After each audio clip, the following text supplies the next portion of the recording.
જય શ્રી રામ, હર હર મહાદેવ. પૈસા, ભક્તિ અને પુણ્ય ખૂબ કમાવો જીવનમાં. પૈસા ખૂબ કમાવો, મહેનત ખૂબ કરો પૈસા માટે. સાત્વિક કર્મ કરીને પૈસા ખૂબ કમાવો. હેરાફેરી કરીને નહીં, ચીટિંગ કરીને નહીં, ભેલસેલ કરીને નહીં, ઈમાનદારીપૂર્વક ખૂબ પૈસા કમાવો. અને જે લોકો બોલે છે પૈસા મોહ માયા છે, એનાથી તમે છેટા રહેજો. પૈસા ખૂબ કમાવો. અરે ભગવાનને અગરબત્તી કરવું હોય તો પૈસા જોઈએ, ધૂપ દીપ કરવું હોય તો પૈસા જોઈએ, મંદિર બનાવવું હોય તો પૈસા જોઈએ.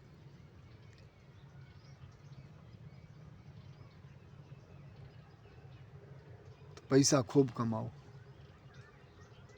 પણ લોકોને છેતરીને નહીં, ઠગીને નહીં. જીવનમાં ખૂબ કમાવો અને ભક્તિ પણ ખૂબ કમાવો. ભક્તિ પણ ખૂબ કમાવો. એક તરફા નહીં, વન સાઇડેડ લાઈફ મત જીવો. ઘણા લોકો ખૂબ ધનવાન થઈ જાય પણ શરીરથી કમજોર રહે. ઘણા લોકો ખૂબ વિદ્વાન થઈ જાય પણ પૈસા ન રહે. ઘણા લોકો ખૂબ પહેલવાન હોય પણ બુદ્ધિ ન હોય. પરફેક્ટ મનુષ્ય બનો. અને જે પરફેક્ટ હોય એ ધર્મ માટે, સમાજ માટે, રાષ્ટ્ર માટે કાંઈ કરી શકે, દેશ માટે કાંઈ કરી શકે. પરફેક્ટ બનો. પૈસા પણ જોઈએ, ભક્તિ પણ જોઈએ અને પુણ્ય પણ જોઈએ. ત્રણેય વસ્તુ કમાવો. ભક્તિ કરો. ભક્તિ કરવાથી, તપ કરવાથી જીવનમાં આનંદ આવે, સદવિચાર આવે, નવા વિચાર આવે, કરુણા જાગે અને લોકો પ્રતિ પ્રેમ જાગે. પૈસા ખૂબ કમાવો, ઈમાનદારીપૂર્વક ભક્તિ કરો. એ પણ ઈમાનદારીપૂર્વક, દેખાવા નહીં. ઘણા લોકો હોય ને, સાધુ સંત હોય, સંસારી, કોઈને જોતા હોય ને તો મંદિરમાં ઝૂકી જાય, રામ રામ રામ રામ કરતા હોય, માલા કરવા લાગે. નહીં, માલા તો 24 કલાક ચાલવા જોઈએ તમારા જીવનમાં. ખાતા પીતા. ભક્તિ એટલે શું? ભક્તિ મતલબ શું? તમારા પ્રાણે પ્રાણે ભગવાનના નામ ચાલતા. તમે ગમે કામ કરતા હોય, દોડતા હોય, ખેલતા હોય, નોકરી કરતા, વેપાર કરતા, પણ તમારા શ્વાસે શ્વાસે જે તમે મંત્ર જપતા એ ઓટોમેટિક ચાલે, એ કરવું ન પડે. એક માલા કરવું અને અંદર ખાને માલા ચલતા હોય, ફરતા હોય માલા, એ મોટો. અને એ માણસ ગુલાબ જેવા, ફૂલ જેવા હોય. નહીં તો ભક્તિ પણ બોજ બની જાય. અને બોજ છે. આજે લાખો લોકો બોજ બની ગયેલા છે ધર્મના નામે. એ ધર્મને કાંઈ મજબૂત કરતા નથી. અને પુણ્ય કમાવો. પુણ્ય ક્યારે કમાવી શકો? જ્યારે તમે ધનવાન હોય તો ધનથી કોઈની મદદ કરી શકો. પહેલવાન હોય, શરીરથી મજબૂત હોય તો કોઈને બ્લડ ડોનેટ કરી શકો.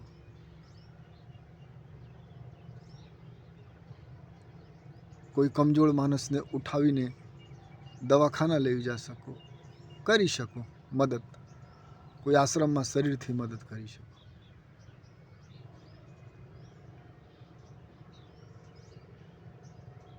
તો પુણ્ય કમાવો. ધનથી પુણ્ય કમાવી શકો. શરીર સારું હોય તો શરીરથી કમાવી શકો.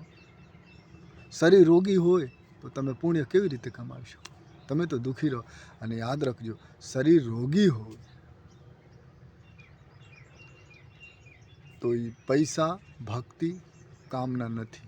પૈસા પણ કામના નથી. ખાવી ન શકો તો શું કામના? અને રૂગ્ણ શરીર હોય તો એમાં પરમાત્મા ન રહે. રૂગ્ણ શરીર હોય તો તમારા ઘરના માણસો પણ સાઈડથી નીકળી જાય. દુઃખ બાંટી ન શકો, સુખ તમે બાંટી શકો. પુણ્ય બાંટી શકો. કોઈ તમારું દુઃખ જગતમાં લેવા રાજી નથી. પુણ્ય લેવા રાજી છે, ભક્તિ લેવા રાજી છે. તો ત્રણ વસ્તુ, ત્રણ ચીજે, વસ્તુ તો ન કહાય, ધન એક આ પુણ્ય પણ ધન છે, પૈસા પણ ધનને છે ને ભક્તિમાં 3 ધન કમાવો. હજી જીવનમાં 3 ધન કમાવે એના માટે એ ધરતી સ્વર્ગ છે. પણ આ तीनों से શ્રેષ્ઠ શું છે? પૈસાથી શ્રેષ્ઠ, ભક્તિથી શ્રેષ્ઠ અને પુણ્યથી શ્રેષ્ઠ તો શરીર યોગી બનાવો. યોગી થઈ જાય, મજબૂત થઈ જાય, એમાં રોગ ન હોય તો પ્રભુ બિરાજમાન રહે, અને પ્રભુ બિરાજમાન રહે તો તમે આનંદ કરી શકો. આથી વન સાઇડેડ લાઈફ મત જીવો. શરીર પણ મજબૂત રાખો, ઘર પણ સારું રાખો, બધું ધન કમાવો, ભક્તિ કમાવો, પુણ્ય કમાવો. શરીર પણ ધન છે, એને પણ મજબૂત રાખો.